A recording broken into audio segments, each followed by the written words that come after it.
Free socks.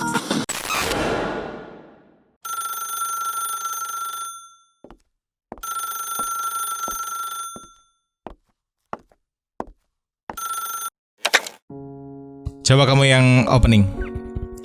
Nggak bisa. Udah dicoba belum? Belum. Aku pakai ala kamu aja ya. Iya boleh. Nama kamu jadi Gary gitu. Namanya nama kamu lah. Diam ya. Iya. Hey halo semuanya. Lo lagi dengerin podcast gue, Sally Ardiani. Happy banget ya. Iya. Hey halo semuanya. Benar ini gue lagi ngobrol lagi sama Sally karena banyak yang request. Ayo dong, sama Sally lagi dong gitu semuanya. Jadi sebenarnya orang-orang lebih nungguin kamu daripada aku, tau gak? Ya karena aku jarang muncul kali. Aku lagi disembunyiin sama kamu. Katanya ketawa kamu nular. Oh iya tah? Iya kamu. Iya. Ketawanya kayak COVID berarti. Ya pokoknya pengen ngobrol sama Sally hari ini.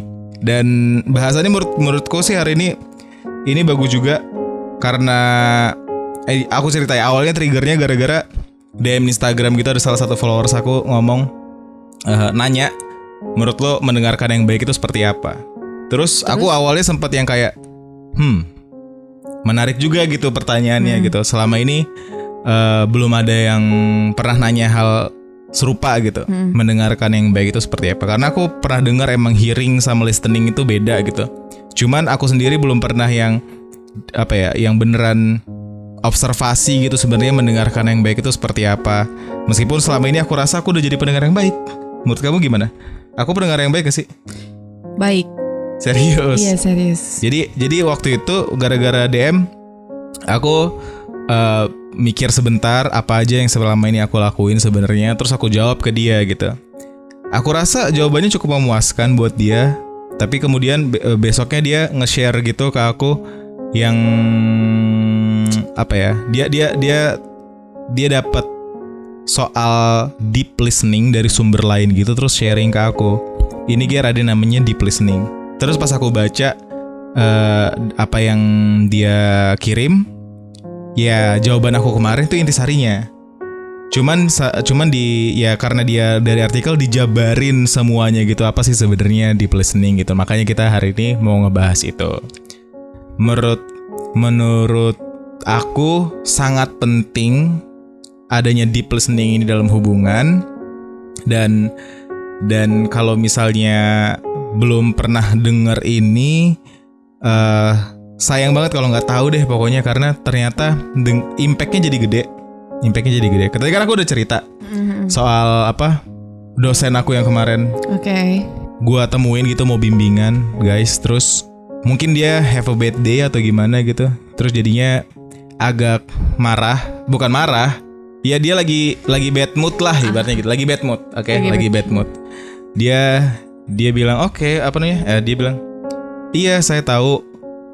Pokoknya ngomongin apa yang gue pengen dapat dari dia hari itu bukan karena dia yang nggak mau ngasih, tapi emang lagi ada birokrasinya lah segala macam itu." Terus gue jawabnya dengan kayak, "Oh iya baik pak, saya tungguin kok, nggak apa-apa," gitu. Langsung tone down gitu. Taunya ternyata itu sangat impactful buat dia yang mungkin awalnya dia ngira gue datang itu untuk memprotes atau ibaratnya mengkritik gitu.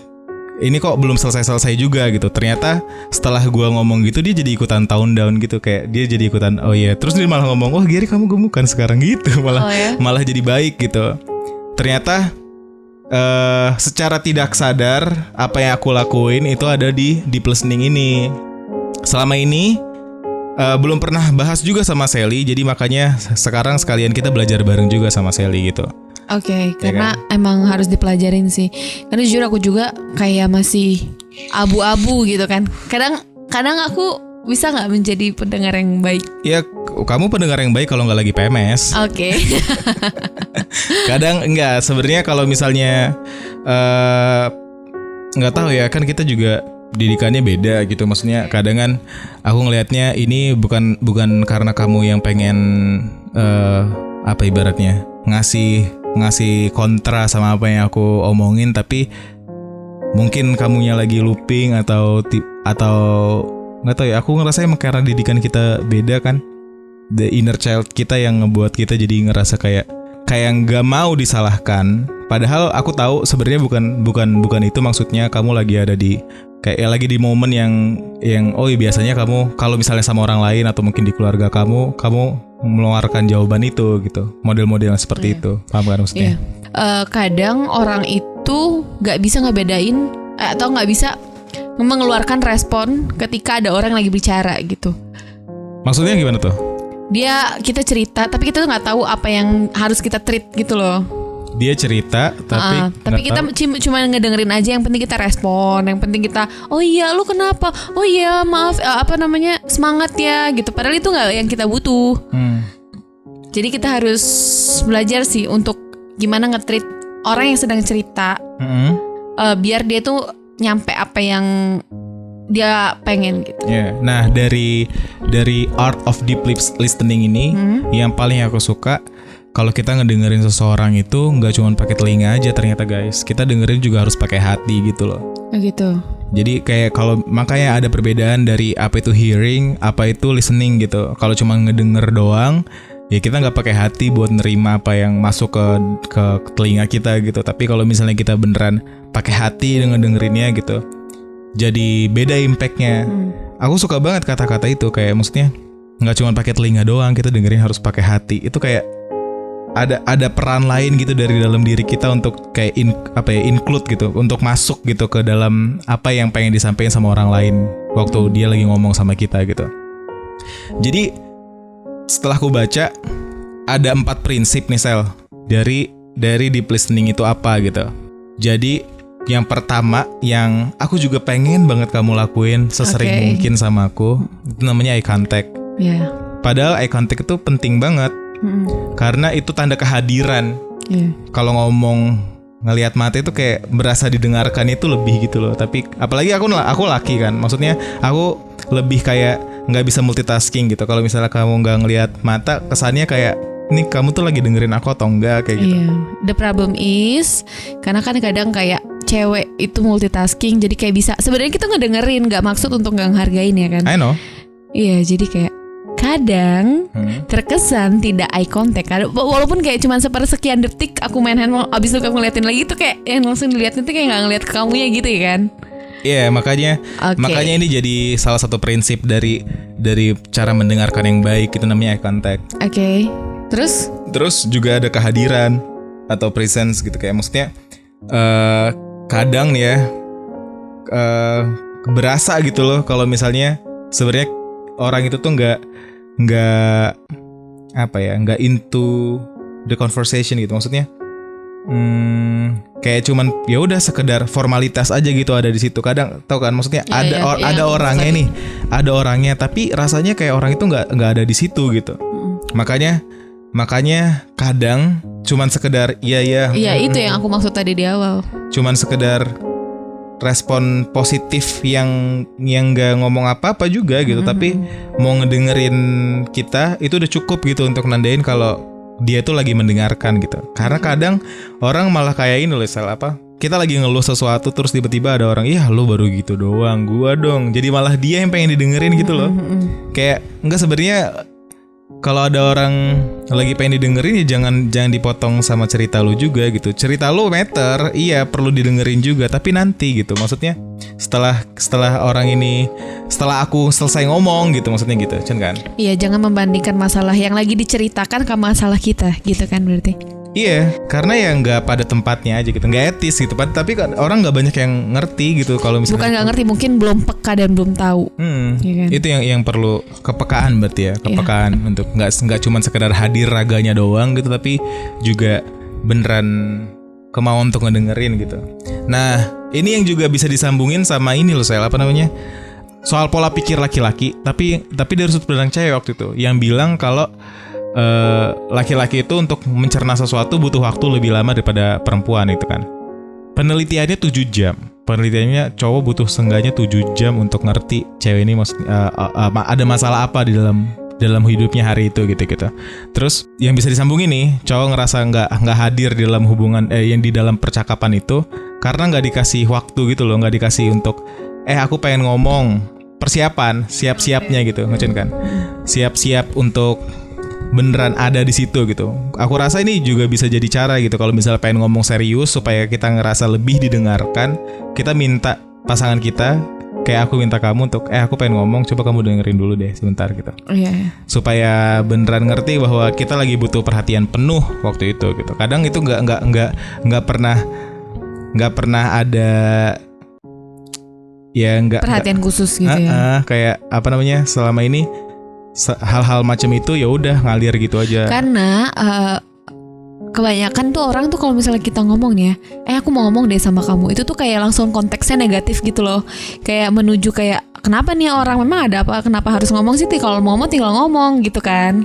Bener, makanya aku juga kalau misalnya pengen ngomong, aku nggak bilang aku pengen ngomong sama kamu gitu doang, enggak kan. Tapi aku juga pakai cara yang lebih, nadanya juga yang kesannya positif gitu. Aku pengen ngomongin soal cara mendengarkan yang baik sama kamu, nanti kita ngobrolinnya. Jadi kan ngerti gitu maksudnya apa.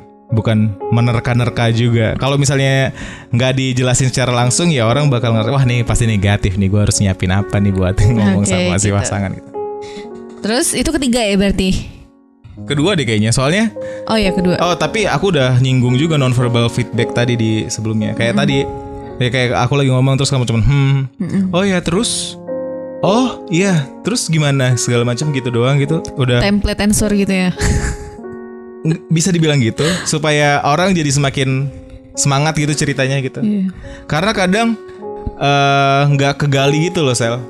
Aku cerita beberapa kalimat terus kalau langsung dijudge gitu ya, langsung dijawab gitu, kadang bisa salah gitu.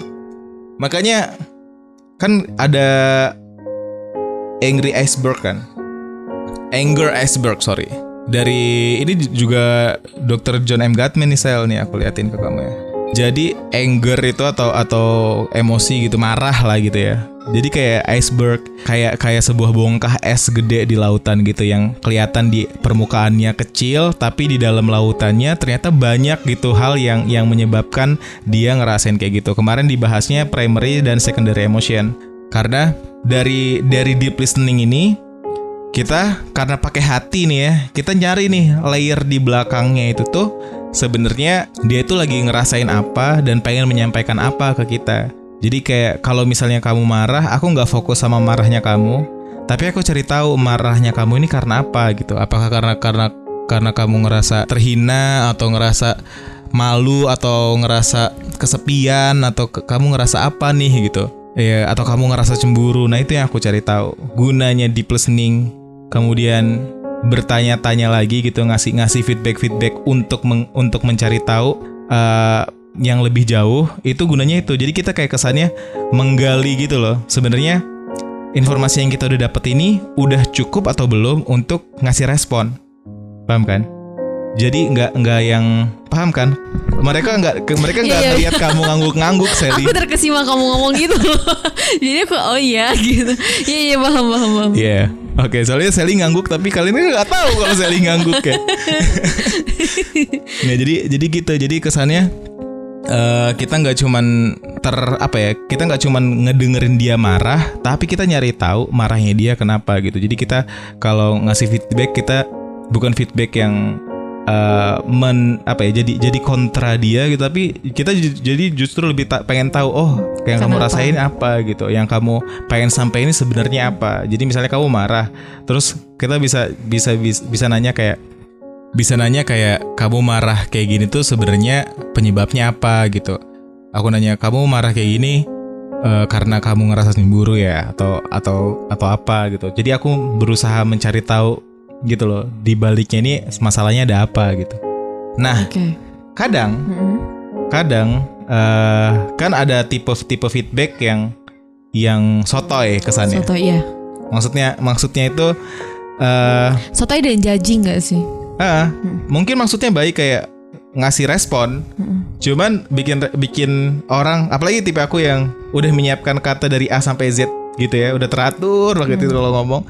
Jadi itu bukan itu yang aku maksud gitu misalnya. Jadi menurut aku, terus tiba-tiba kadang kamu nyeletuk, itu nggak baik ya. Terus aku, bukan nggak baik gitu kan. Jadi kayak responnya harus yang lebih kayak udah. Jadi kayak Oke, aku ngerti kayak jadi kayak jangan menyimpulkan sendiri padahal dia yang lagi mencerita gitu. Kayak informasi kita tuh harus nanya gitu. Dikulik dulu informasinya, nanti baru dia yang menyimpulkan sendiri gitu, bukan si pendengarnya. Boleh pendengarnya yang nyimpulin, tapi udah cukup atau belum informasi yang didapat untuk menyimpulin itu. Karena kadang itu apa namanya yang didapat cuma permukaannya doang gitu. Belum sampai ke akar-akarnya gitu.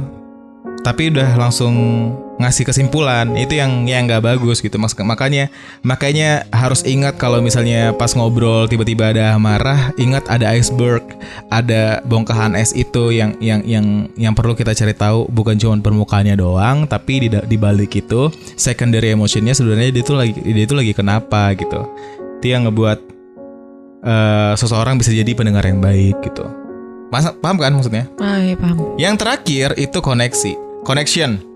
Jadi kadang kalau misalnya kita ngobrol sama seorang gitu, kita tuh kesannya nggak welcoming gitu. Maksudnya ini lebih ke body language deh kayaknya. Kayak misalnya kita harus duduknya yang rapi, maksudnya duduknya yang tegak atau mencondongkan badan untuk memperlihatkan kita itu sedang sangat antusias mendengarkan dia gitu loh. Jangan crossing arm. Kan crossing arm itu kan tanda kita menutup diri dengan obrolan tersebut kan gitu kan. Kalau kita bete atau kita sering lihat jam gitu, kita tuh nggak lagi ada di situ berarti. Paham kan maksudnya? Jadi body language juga penting gitu. Gimana kita memperlihatkan antusias kita ngedengerin dia. Itu salah satu cara untuk bisa ada 4 prinsip dari deep listening. Terus kamu bisa gak sih contohin kayak kata-kata apa atau respon apa gitu yang emang dibutuhkan sama orang yang lagi cerita gitu. Karena kan gak semua orang bisa mahamin gitu kondisinya apa, terus itu yang dia butuh itu apa. Oh ini aku langsung kamu nanya gitu, aku keinget sama kemarin pas aku ngobrol sama teman-teman aku. Jadi ada teman aku si Meta ngomong, ternyata dia tipe yang takut kalau ngobrol sama aku. Karena dia tahu kalau ngobrol sama aku jadi kebuka semua. Oh gitu. Aku heran. Senayang apa kamu ini? Emang lu ngerasanya gitu ya, Matt? Aku bilang gitu kan. Terus iya kak, coba iya. Tapi emang aku ngerasanya itu gift kan buat aku. Kayak aku nggak perlu ngomong apa-apa, tapi orang langsung kebuka gitu semuanya sama aku. Itu kayak lebih karena kamu lebih peka. Kayaknya sih iya. Terus juga aku nggak pernah ngejudge sesuatu sampai benar-benar tahu apa yang sebenarnya terjadi gitu loh. Jadi respon yang dibutuhin, kalau kamu nanya respon dibutuhin sebenarnya kayak gimana? Yang nggak butuh gimana-gimana, aku lebih sering kayak terus sekedar untuk nggali informasi berikutnya yang pengen dia sampein tuh apa gitu supaya aku benar-benar tahu. Terus aku nggak pernah bilang berarti maksud lo gini gitu. Tapi aku lebih ngerti. Aku lebih kayak respon selanjutnya yang aku kasih biasanya bukan titik. Tapi lebih ketanya gitu. Ya. Lebih tanya. Aku lebih cari tahu gitu, apa namanya? Supaya informasi selanjutnya bisa lebih aku dapat lagi gitu. Makanya kesannya jadi kebuka semua. Padahal aku cuma pengen dengar lebih banyak aja gitu. Iya, tapi oke. Tapi kan kadang orang itu bingung ya gimana cara buat ngulik kata-kata penguliknya. Oh, itu maksud aku. Cara nguliknya. Iya, cara nguliknya. Jadi ini yang sering aku lakuin namanya end up question kalau nggak salah. Jadi pertanyaan kita itu ujungnya buat orang cerita, bukan pertanyaan yang ujungnya bikin dia jawab cuma 1-2 kata aja. Misalnya gini, jadi semalam sama dia lu ngapain aja? Itu bikin orang cerita, kan? Kayak maksudnya jadinya dari mana aja, itu bikin orang cerita. Jadi kita bisa fokus ngedengerin setelahnya gitu, bukannya nanya mulu, paham kan? Jadi namanya end up question kalau nggak salah. Jadi kita bikin pertanyaan yang bikin kita jadi berhenti sejenak untuk ngedengerin dia cerita panjang lebar gitu. Itu cara nguliknya. Terus gimana di kasus orang yang mau cerita itu cuma butuh didengerin tapi nggak butuh direspon? Kadang kita bingung kalau dia cerita terus kita kasih respon itu dia malah lebih kayak kacau. Iya. Kita gimana? Aku biasanya nanya kan, nggak, kamu cerita ini mau aku dengerin aja apa kasih solusi? Aku lebih ya konsennya mau kayak gimana nih? Kalau kan kadang ada orang yang ya emang banyak orang yang cuma pengen cerita doang gitu, terus nggak pengen dengar aku ngomong babi bu gitu. Jadi ya udah aku tanya dari awal. Oke, lu cerita nih tujuannya supaya gue dengerin atau lu pengen dapat solusi dari gue gitu. Nah, udah deh jadinya kalau misalnya ternyata salah, deal-dealannya udah dari awal. Dia pengennya dengerin doang. Oh ya udah, aku dengerin aja. Paham kan? Paham. Nah, ada satu yang aku lupa tadi. Ternyata nih ya, untuk jadi pendengar yang baik tuh kita juga butuh untuk mengiyakan apa yang lawan bicara kita sampein, meskipun sebenarnya nggak semua yang disampaikan tuh benar gitu. Tapi kan pasti nggak semua yang disampaikan tuh salah, paham kan? Kadang orang cuman fokus sama kesalahan orang gitu. Jadi kesannya nggak adil. Kenapa kita cuman fokus sama kesalahan dia, sedangkan dia juga punya kebaikan yang mungkin saat itu disampaikan ke kita gitu. Ini Bang Erik yang ngomong. Jadi misalnya kesannya gini, apa namanya? Misalnya aku ngedesain sesuatu gitu, ngedesain flyer atau apa gitu. Terus ada part yang salah gitu ya. Bang Erik bakal ngomong, oke, desainnya udah bagus banget, fontnya suka, fontnya ini bagus segala macam. Nah, kurangnya di sini. Jadi orang nggak ngerasa di reject dari awal gitu loh. Gitu juga kita kalau misalnya ngobrol, kita juga harus cari tahu sebenarnya hal yang bagus dari apa yang diomongin tuh apa. Kita kasih dukungan positif untuk itu gitu. Kayak, gue setuju sih kalau misalnya lo bilang gini. Cuman setelahnya kita bisa sampaikan apa yang menurut kita perlu kita gali lagi untuk cari tahu jawaban selanjutnya gitu. Jadi nggak ngejudge tetap, tapi nanya gitu. Karena pertanyaan-pertanyaan ini jadi ngebantu orang untuk punya pola pikir yang lebih baik gitu. Kayak kalau jadinya lebih mikir kan kalau aku nanya, menurut lo emang ini baik buat dilakuin gitu. Dia jadi lebih mikir kan. Oke, pertanyaan itu kok nggak kepikiran di gua, terus pas dijawab dia jadi ketemu jawabannya yang selama ini nggak pernah dia cari tahu gitu. Paham kan maksudnya? Iya, paham. Ya gitu. Jadi menurut aku sih itu sih cara ngedengerin yang baik. Menurut kamu, sekarang kamu udah jadi pendengar yang baik ya menurut aku. Tapi menurut kamu sendiri apa hal yang belum kamu lakuin dalam mendengarin ini? Yang belum aku lakuin apa ya? Kayaknya kalau misalnya ngomongin soal mendengarkan, yang belum aku lakuin adalah kadang aku nggak sabar untuk membeberkan informasi-informasi ke orang yang menurut aku informasi belum sebanyak aku. Kadang gitu kayak maksudnya. Jadi aku punya banyak enough question sebelum orang ngejawab pertanyaan aku, itu doang sih. Kalau menurut kamu kurangnya apa untuk dengerin? Kalau aku tuh mungkin karena aku terlalu antusias gitu ya mendengarkan orang. Jadi kadang kayak aku tuh udah mendahului orang cerita gitu loh.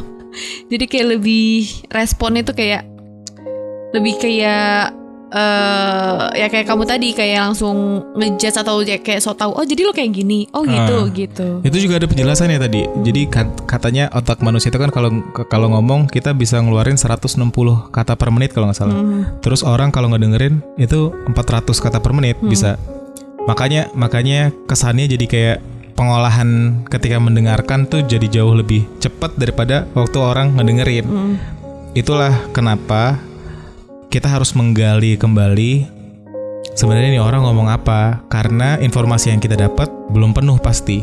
Iya. Paham kan? Karena proses kita mendengarkan tuh jauh lebih cepat daripada lawan bicara kita menyampaikan sesuatu gitu. Makanya kadang kalau nonton podcast di YouTube gitu pengen cepetin aja deh 125 speednya atau 1.5 gitu speednya gitu. Karena kemampuan kita ngedengerin tuh secepat itu. Cuman orang ngomong kadang lama, apalagi kalau aku ngomong kan teratur banget gitu. Makanya itu yang nyebabin harus belajar soal ini supaya untuk ngerti bahwa pasti belum semua yang mau dia sampaikan itu udah kita terima kalau informasinya baru sedikit gitu, paham kan? Iya. Terus menurut kamu Misalnya nih, kan tadi yang bahas Iceberg. iceberg itu. Iceberg. Kan kata kamu kita harus mahamin orang itu di balik itu tuh kenapa. Iya, secondary emotion kita sering ngomongin itu. Iya, maksud aku nggak apa-apa juga kalau misalnya kita baru belajar beberapa hari kemudian, kalau misalnya kita baru menyadari, terus kita kasih apa yang dia butuh, nggak apa-apa juga kan? Ya nggak apa-apa kalau misalnya kita ngomong, oh gue baru ngerti maksud lo kemarin ngomong itu kayak gini ternyata ya gitu, kan nggak masalah. Jadi itikat baik kan kesannya untuk ngerti, oh kemarin kamu maksudnya ini ya, aku baru ngerti sekarang gitu. Oke. Paham kan? Paham. Ya kurang lebih gitu guys soal art of deep listening ini. Abis ini kalau misalnya pengen cari tahu di Google atau cari tahu buku soal mendengarkan tuh jauh lebih baik, soalnya pasti nggak bakal semua hal yang ada di teori tersebut kita sampaikan di berapa 20 sekian menit ini, mau 30 menit ya kurang lebih gitu. Iya. Ya pokoknya kita sama-sama belajar. Gue juga masih belajar di sini gimana caranya menjadi pendengar yang baik, gimana cara mengeluarkan respon atau reaktif dalam berkomunikasi gitu. Bukan reaktif tapi responsif. Iya, gitu. Jadi biar kita menjadi kadang komunikator yang baik, it's not good listener, it's right. Yeah, it's not good komunikan. Ya. Makanya kita harus belajar guys. Gak ada kata terlambat sih untuk belajar kayak gini. Bener dong. Karena ini bermanfaatnya bukan untuk pasangan aja, untuk relasi, untuk orang tua, untuk ya semua kalangan lah. Karena kalau misalnya kita bisa ngendalin itu ya kayak kamu tadi, orang yang kedudukan di atas kita aja bisa kayak tone down untuk ngedengerin dan merespon kita lebih baik lagi gitu. Yeah. Bener, makanya penting banget untuk bisa bener-bener mendengarkan gitu. Bukan cuma sekedar hearing, tapi beneran listening, oke? Bukan cuma sekedar kedengeran gitu doang. Ibaratnya kalau di sini apa ibaratnya? Masuk kuping kiri, keluar kuping kanan gak gitu doang gitu, tapi beneran sampai masuk ke dalam hati gitu. Anyway guys, sebenarnya Sally ini agak grogi, awkward di pembahasan macam ini karena dia ngerasa, wah ini kamu kalau misalnya kayak gini, akunya kelihatannya nggak nguasain materi lah segala macam gitu. Iya benar. That's fine kan menurut gue. Karena kan kita sama-sama belajar. Jadi kalau misalnya kamu emang beneran ngerasa gini, gimana kalau next podcast bareng kamu yang nentuin pengen ngebahas apa, kamu cari tahu materinya apa, kamu nyampein, aku dengerin. Gimana? Wah. Ngolah tantangannya lebih berat banget karena aku kan gak good interviewer. Nggak masalah kan, kita ngobrol doang sama kayak kita lagi ngobrol. Kalau nggak didengerin orang kayak gini juga. Iya tapi kan aku gak pede. Semangatin Sally guys. Oke. Dadah, ketemu di podcast selanjutnya ya. Bye. Dadah.